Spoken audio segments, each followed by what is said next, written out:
अस्सलाम वालेकुम गाइस, क्या हाल है आपके। आई होप आप सब ठीक होंगे। और आज हम इंटरनेशनल रिलेशंस की थ्योरीज डिस्कस करेंगे। This theories are very important और प्रीवियस लेक्चर्स के अंदर भी हमने डिस्कस की थी और पहले हम डिस्कस कर चुके हैं नियो रियलिज़म और क्लासिकल रियलिज़म को। तो ये थ्योरीज़ बेसिकली जो क्लासिकल आइडियलिज़म है ये क्लासिकल रियलिज़म के से उलट है और नियो लिबरलिज़म जो है ये नियो रियलिज़म के उलट है। तो लेकिन हम ये जो है ना दोनों ही लिबरल्स को पढ़ेंगे और देखेंगे कि आइडियल इंडिविजुअल लेवल के ऊपर क्लासिकल आइडियलिज़म क्या कह रही है और स्टेट लेवल के ऊपर लिबरलिज़म, क्योंकि ये दोनों ही लिबरल्स हैं और इनके थ्योरीज जो है ना लिबरल पर्सपेक्टिव उन्होंने दिया इन थ्योरीज़ के अंदर। तो हम इंडिविजुअल लेवल पे और स्टेट लेवल पे लिबरल्स का जो पर्सपेक्टिव है वो देखेंगे। पहले हमने देखा था जो रियलिस्ट थे उनका इंडिविजुअल और स्टेट लेवल के ऊपर उनका एनालिसिस और थ्योरीज़। तो जब आप ये भी पढ़ लेंगे और उस लेक्चर को भी देखेंगे तो आपको चारों समझ आ जाएंगी। बेसिकली क्लासिकल आइडियलिज़म और रियलिज़म जो हैं ये ऑलमोस्ट सेम है, थोड़ा सा फ़र्क है यहाँ पर। तो जब आप एक को समझेंगे, फॉर एग्जांपल आपने क्लासिकल आइडियलिज़म समझी तो आपको नियो रियलिज़म भी समझ आ जाएगी। नियो लिबरलिज़म समझेंगे तो नियो रियलिज़म भी समझ आ जाएगी। तो सिर्फ यहाँ पर कंपैरिजन इन दोनों के दरमियान में है कि इंडिविजुअल और स्टेट लेवल के ऊपर इनका क्या डिफरेंस है। Let's start the theories. Classical idealism जो है इसका लेवल ऑफ एनालिसिस, क्योंकि ये क्लासिकल में जब भी आप पढ़ेंगे तो इंडिविजुअल लेवल पे होगा। तो जब भी किसी लीडर की, किसी पॉलिटिकल लीडर, किसी मुल्क के लीडर की बात होगी या किसी इंडिविजुअल की बात होगी तो आप जो लेवल ऑफ एनालिसिस होगा वहाँ पर इंडिविजुअल होगा और आप क्लासिकल आइडियलिज्म या नियो रियलिज्म जो है क्लासिकल रियलिज्म जो है वो अप्लाई करेंगे। वो डिस्कस करता है कि वो सिचुएशन क्या है। नियो लिबरलिज्म जो है इसका लेवल ऑफ एनालिसिस स्टेट है। तो लिबरल सिचुएशन जब भी होगी तो आप नियो लिबरलिज्म लगाएंगे और अगर कहीं अनार्की और रियलिस्टिक थॉट होगी तो वहाँ पर आप नियो जो है रियलिज्म लगाएंगे। अच्छा, लेवल ऑफ एनालिसिस आपने देख लिया, इसका इंडिविजुअल लेवल, इसका स्टेट लेवल। अब ये जो क्लासिकल आइडियलिज्म है ये जम्पशंस क्या कह रहा है। इसकी जम्पशंस हैं कि ह्यूमन काइंड होता है, इंसान जो है वो नेचर उसकी बड़ी काइंड है, बाय नेचर वो बड़ा मेहरबान किस्म का बंदा है, मॉरल है, कोऑपरेटिव है, अल्ट्रुइस्टिक है। इंसान जो है दोस्त, मतलब उसके अंदर दोस्ती की ज़्यादा वो चीज़ होती है कि वो लोगों के साथ दोस्ती करना चाहता है। तो काइंड है क्योंकि इसलिए। और इसकी जम्पशंस क्या हैं कि ये क्योंकि स्टेट की बात कर रहा है तो ये कहता है इंटरनेशनल लेवल पे स्टेट जो अनार्किक स्ट्रक्चर है ना, क्यों स्टेट्स के दरमियान वो ऐसा है कि कुछ स्टेट्स ज़्यादा पावरफुल हैं, कुछ कम है, क्योंकि डिस्ट्रीब्यूशन ऑफ पावर जो है वो अनइक्वल है। जिस तरह फॉर एग्ज़ाम्पल अगर हम बात करें कि रशिया ज़्यादा पावरफुल है और यूक्रेन के पास पावर नहीं है, तो यूक्रेन और रशिया के दरमियान अनार्की है। तो इसी तरीके से उनके दरमियान लैक ऑफ ट्रस्ट भी है। ठीक है, तो स्टेट लेवल पे क्या है कि स्टेट्स की अनइक्वल डिस्ट्रीब्यूशन ऑफ पावर है, वो पावर के परस्पेक्टिव से इक्वल नहीं होती, जिनकी वजह से उनके दरमियान लैक ऑफ ट्रस्ट है। जबकि ये एजम्पशंस क्योंकि इंडिविजुअल लेवल की ले रहा है तो ये कह रहा है ह्यूमन बड़ा काइंड है और ह्यूमन की बात कर रहा है, मॉरल है, कोऑपरेटिव है, अल्ट्रुइस्टिक है। अच्छा, तीसरी बात जो कह रहा है human are treated as means rather than end. कहता है स्टेट क्या करती है, जो लीडर्स होते हैं वो क्या करते हैं कि ह्यूमन को एज मीन्स यूज़ करते हैं रादर देन एंड्स। इसका इस स्टेटमेंट का क्या मतलब हुआ कि स्टेट जो होती है वो इंसानों को, अपनी पब्लिक को यूज़ करते हुए पैसा बनाती है और फिर वो पैसा कहीं और दूसरे मकासद पे इस्तेमाल करती है। जो इसके मोटिव्स होते हैं पॉलिटिकल होते हैं या मिलिट्री अपनी पावर बढ़ाने के लिए वो यूज़ करते हैं। ठीक है, जबकि दूसरी तरफ ये क्या कहता है कि power politics and vicious cycle. वो कहता है जब लैक ऑफ ट्रस्ट है, स्टेट्स के दरमियान अनार्की है, स्टेट ए जो है, स्टेट ए ज़्यादा पावरफुल है स्टेट बी से, ये पावर ऊपर है। ठीक है, तो ये क्या करती है, ये अपनी पावर, क्योंकि इससे की ज़्यादा और इसकी पावर कम है तो ये अपनी पावर को बढ़ाने की कोशिश करती है और इसके इक्वल जाती है, ये अपनी मज़ीद बढ़ा लेती है। ये फिर उसको, क्योंकि फिर फ़र्क पैदा हो गया क्योंकि इसने पावर बढ़ा ली, तो ये फिर अपनी पावर बढ़ाने की कोशिश करती है। जब इसके इक्वल जाने लगती है तो ये मज़ीद अपनी पावर बढ़ा लेती है। तो कहता है इस तरीके से ना एक विशियस साइकिल है जिसके अंदर दुनिया जो है फंसी हुई है।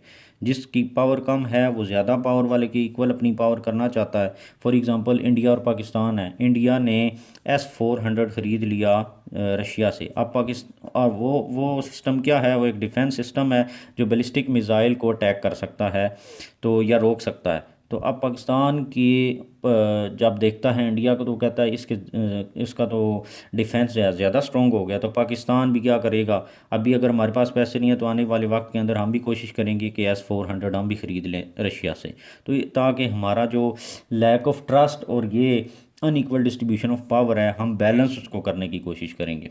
तो इस तरीके से कहता है दुनिया के अंदर एक विशेष साइकिल है जिसके अंदर दुनिया फंसी हुई है।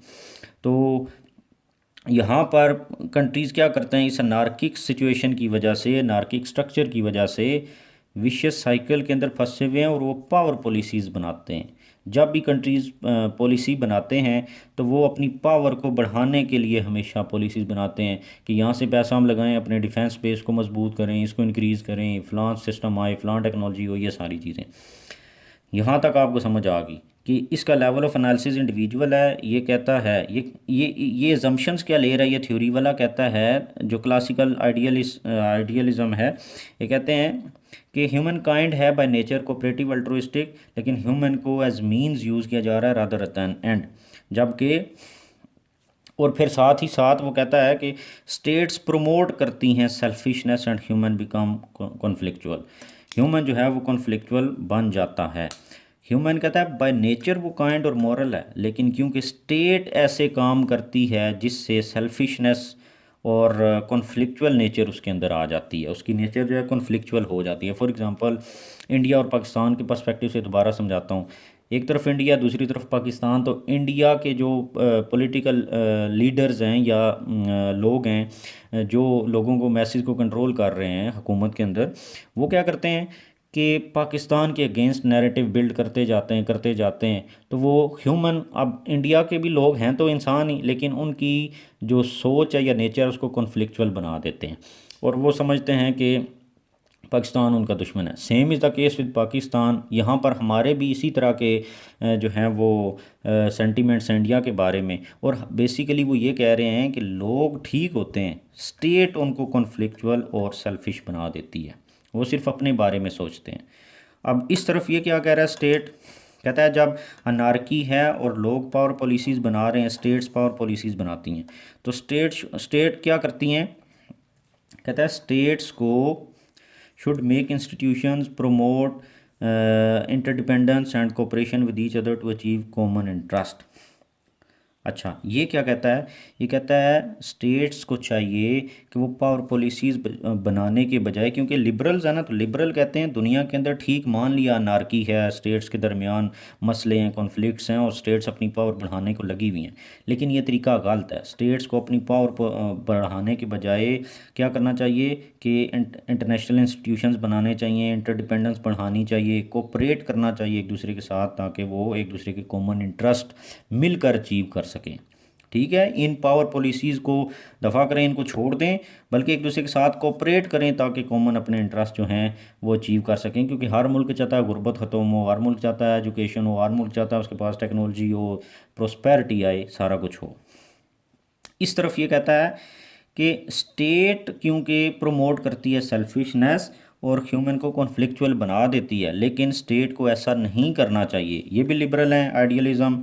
तो कहते हैं कि स्टेट को ऐसा नहीं करना चाहिए, इंसान के और सेल्फिश और कॉन्फ्लिक्चुअल नहीं बनाना चाहिए, बल्कि उसको चाहिए कि वो ह्यूमन को एज एंड के तौर पर यूज़ करे, अपने सोर्सेज ऑफ इनकम जनरेट करे और वहाँ से जब इनकम आए तो ह्यूमन वेलफेयर के ऊपर खर्च करे।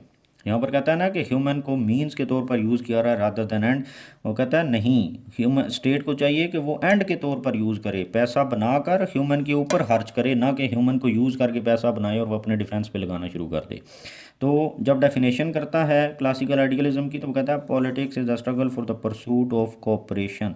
कि पॉलिटिक्स जो है ये किसके लिए स्ट्रगल है, कोऑपरेशन, अपने ताउन को हासिल करने के लिए, in order to attain human development, ताकि ह्यूमन डेवलपमेंट की जा सके। इंडिविजुअल लेवल पे बात हो रही थी, तो कहता है ह्यूमन जो है वो डेवलपमेंट के लिए, ह्यूमन डेवलपमेंट के लिए करनी चाहिए स्ट्रगल और कोऑपरेट करना चाहिए स्टेट्स को एक दूसरे के साथ। जैसे कि यूएसएड है, पोलियो वैक्सीन्स हैं वो फ्री में मिलती हैं गरीब मुल्कों के अंदर, स्कॉलरशिप्स दिए जाते हैं उनको एजुकेशन के लिए और बाकी चीज़ों के लिए। इसी तरह यूएस एड गरीब मुल्कों को फ्री मिलती है। तो ये क्या है, ये भी इंसानों के ऊपर पैसा लगता है। पोलियो वैक्सीन्स भी इंसानों के ऊपर खर्च होती है, स्कॉलरशिप्स ये भी लोगों के भलाई के लिए काम हो रहे हैं।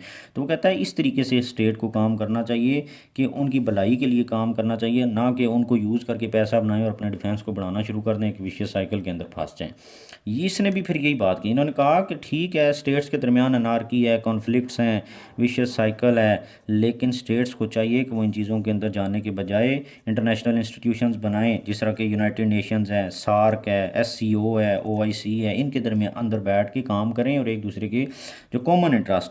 इसने बात की ह्यूमन डेवलपमेंट, और ये क्या कहता है, politics is a struggle for the pursuit of power to attain common interest. Country A और कंट्री बी के जो कॉमन इंटरेस्ट हैं, ये चाहता है गुर्बत ख़त्म हो, ये भी चाहता है गुर्बत ख़त्म हो, ये चाहता है प्रोस्पेरिटी हो, ये भी चाहता है प्रोस्पेरिटी हो, ये चाहता है एडवांसमेंट हो, ये भी।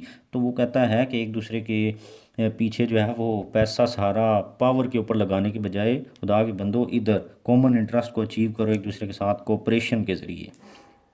ये थी हमारी क्लासिकल आइडियलिज़म और नियो लिबरलिज़म। आई होप आपको समझ आ गई होगी। अब जब आप पिछले लेक्चर्स के अंदर हम मेरी वो जो जहाँ पर मैंने समझाई हैं classical neo realism sorry classical जो मैंने थ्योरी समझाई हैं रियलिज़म और नियो रियलिज़म, जब आप उनको देखेंगे तो ये इनका कंपैरिजन उनके साथ करेंगे तो आपको बिल्कुल ए टू जेड तक समझ आ जाएंगी। इसके बावजूद अगर चाहते हैं कि किसी और तरीके से मैं समझाऊं तो कमेंट सेक्शन में ज़रूर आप जो है वो फीडबैक दें। Thank you very much. अल्लाह हाफिज़।